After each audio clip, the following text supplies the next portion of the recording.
धरने का आज 10वां दिन है, कहाँ तक पहुँची आपकी मांग और कितना संदेश पहुँचा जवानों तक? मांग तो वहाँ तक ही पहुँची है जहाँ तक हमने पहुँचाई। अभी अपना मेंबरों ने पहुँचाया है, सरकारी की तरफ से कोई भी जहाँ हमारे को कोई इतना रिस्पॉन्स नहीं मिला, तो मेंबरों ने तो हम दे रहे हैं डेली। बाकी ये तो हमारा जो साझा मोर्चा जो बना, इसका जो निर्णय यही हुआ कि इसको कंटिन्यू रखना है तो कंटिन्यू रखेंगे। अभी पीसफुली कोई जो हमारे को जैसे परमिशन मिल रही है उसी हिसाब ना हम प्रशासन का साथ देते हुए इसको आगे बढ़ाना है। और उसके बाद देखेंगे सरकार का धैर्य भी देखेंगे, वो अपने जवानों जो साबका सैनिक आ रहे हैं देश पूरे देश के विचों इतों एज ए ही ट्रेंड करके भेज रहे हैं कि जाइए अपने अपने इलाके में, वहाँ पर भी अपनी अपनी जड़ियाँ बटालियन तैयार करें कि वो फिर दोबारा पूरा धरना जो कह रहे हैं गांव-गांव में संदेश पहुंच गया है, डिसेंट्रलाइज तरीके से गांव-गांव में लोग तैयार हो रहे हैं और फिर एकदम एक कोर्स ऑफ एक्शन होगा इकट्ठा।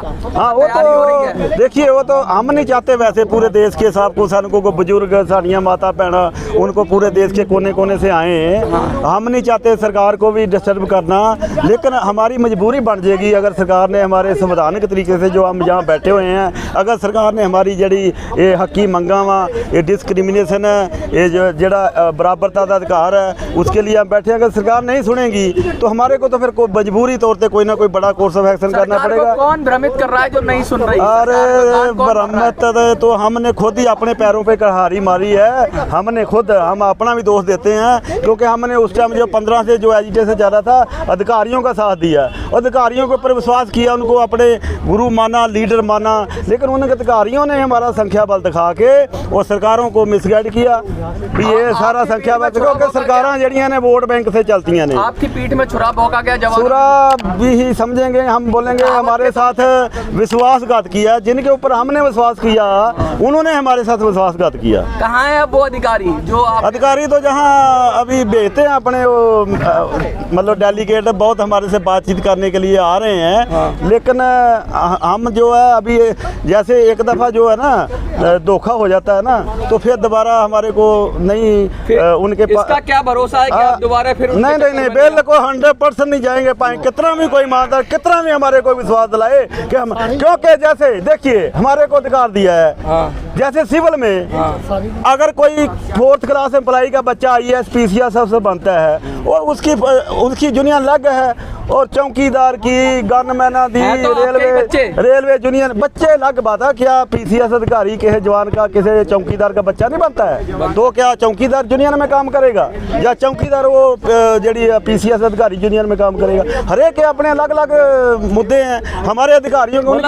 उनकी ऑलरेडी 2006 में जड़ी अफसर एसोसिएशन बनी हुई है, वो अपनी जूनियर के थ्रू जो मर्जी सरकार से लें, लेकिन हमारा जवानों का, भोले वाले जवानों का इस्तेमाल किया उन्होंने। उनके ऊपर उनको परमात्मा भी माफ़ नहीं करेगा कि इसे भोले वाले जो फौजी होते हैं ना, ये आपको फुसला लेके इनके साथ जगह धोखा किया है। उनको उन अफसरों में मैं 100% अफसरों को दोषी नहीं ठहराता, मैं उन अफसरों को दोषी ठहराता हूं जिन्होंने हमारे संघर्ष को लीड किया और हमारी पीठ में सुरा गोपा, हमारा विश्वासघात किया। बाकी पूरे अफसर हमारे ही बच्चे अफसर जा रहे हैं, हमारा कोई दुश्मनी नहीं है, लेकिन हमारे हक सीने हैं। उन्होंने, आपने देखिए हमारा चार्ट, उसमें भी फोटो लगाइए कैसे हमारे जवान का खाली हड्डियाँ रह गई ने, खून सारा पी गए हमारे अधिकारी। जो भ्रष्ट अधिकारी कहूँगा, बाकी सारे अधिकारी नहीं है खराब, मैं मानता हूँ, लेकिन जो अधिकारी खराब नहीं है, अच्छे हैं, उनको भी मजबूरी कारण साड़ी आवाज़ नहीं उठाते, क्योंकि उनको वो अफसर जड़ी कैटेगरी होती है ना, जैसे बोल देते हैं ना कोई अपनी जात में कोई गलत काम करता है उसको जात से सेक देते हैं,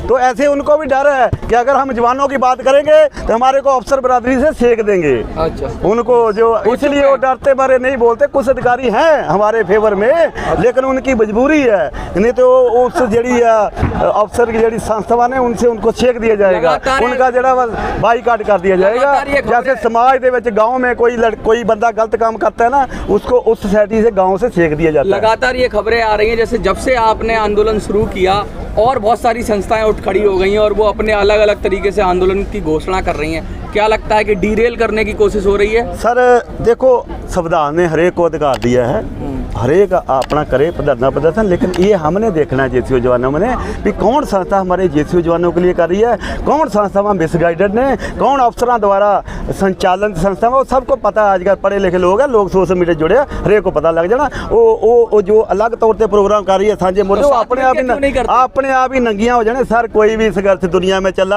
आज तक, उसमें जयचंद घुसे हैं, उसमें सरकारी एजेंसियां के बंदे घुसे हैं, जैसे कि किसानों के संघर्ष में आप ले देख लो कितने लोग जुड़े थे जो उस संघर्ष को दूसरी लाइन में लेके जाना चाहते थे, तो हुआ, लेकिन फिर भी वो कामयाब हुए हैं। कोई भी ऐसा संघर्ष नहीं आज तक दुनिया में जिसमें मनाएंगे आप जो नहीं हम बाई नेम नहीं, वो अपने आप ही जरा हमारा जो जब पूरा देश देश आपका सैन्य इकट्ठे हो गए हैं, अगर कोई अलग तौर पर करेगा वो अपने आप ही नंगा हो जाएगा, हमारे को उसका नाम लेने की जरूरत ही नहीं पड़ेगी।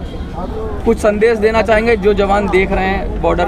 संदेश तो यही हम गुजारिश करते हैं कि देखिए ये जो संघर्ष है ना, हमारे जो सर्विंग के जवान बॉर्डरों पे खड़े हैं ना, उनके मनोबल को कहीं ना कहीं ठेस पहुंच रहा है। उनको भी ये महसूस हो रहा है कि हमारे माई बाप जो रोड के ऊपर बैठे हैं, सड़कों पे बैठे हैं, उनके मनोबलों के उनका जो है जड़ा विरोधी जड़े दूसरे देश है हमारे, उनके आगे डट के खड़े हैं बॉर्डरों के ऊपर, लेकिन उनके मनोबल को ठेस पहुँच रहा है। इसलिए वो ठेस की वजह से कहीं ऐसा ना हो कि उनकी ड्यूटी के दौरान कोई कोताही हो जाए तो दुश्मन देश उसका फायदा ले ले। इसलिए हम सरकार को बेनती करते हैं कि ये जड़ा बहुत इसको नॉर्मल मुद्दा ना समझा जाए, ये बहुत ही जड़ा मुद्दा आगे आने दिनों के बहुत भयानक रूप ले लेगा। तो इसलिए देश दियाँ जड़ियाँ सुरक्षा नूं भी खतरा हो सकता, लेकिन हम नहीं चाहते ऐसा हो। हम इसलिए सरकार को संज्ञान कहते हैं कि जल्दी संज्ञान ले और जल्दी हमारे जेसीओ जवानों के हकी मंगां वाल ध्यान दिता जाए, ताकि असी, क्योंकि असी देश भगत हैं लोग, जो जिन्हों के बच्चे जेडे साडे साथी, असी तो इतने दुनिया के हैं, जेडे साडे साथी तिरंगियां दे विच लपेट के आ चुके हैं, और उनके परिवारों को क्या मेरा, उनके परिवारों को ORP 1 में नहीं मिला, ORP 2 में नहीं मिला। हमारे साथी नहीं रहे दुनिया पे, लेकिन उनके परिवारों का किसने देखना है? आप ORP जड़ा 555 नंबर टेबल देख लो, उनका जड़ा 52 नंबर टेबल जी पहले ORP, उसमें देखो शहीद परिवारों को कितना पेंशन बढ़ा है। क्योंकि जड़े बच्चे शहीद कम उम्र में शहीद हो जाते हैं, जैसे आप कारगिल में देख लो 2-3 साल वाले बच्चे ही जड़े ज़्यादा शहीद हुए हैं, और उनके परिवारों को कोई पेंशन ही नहीं बढ़ी। और एक तो देश के लिए कुर्बानियाँ दे रहे हैं, और एक उनको सरकार किसने देखना है उनका वेलफेयर, किसने देखना है? हमारे साथ जो भेदभाव हो रहा है, हमारे साथ ये मेडल का भी भेदभाव हो रहा है। 97% जवान जड़े सीधियाँ देंगे हैं, जब मेडल की नंबर आता है तो अधिकारी जड़ा 97% मेडल ले जाते हैं, और जड़े 97% लोग हैं उनको 3% मेडल मिलते हैं। ये हमारा चार्ट लगा हुआ है, देख लीजिए। बहुत बहुत शुक्रिया। Okay, thank you.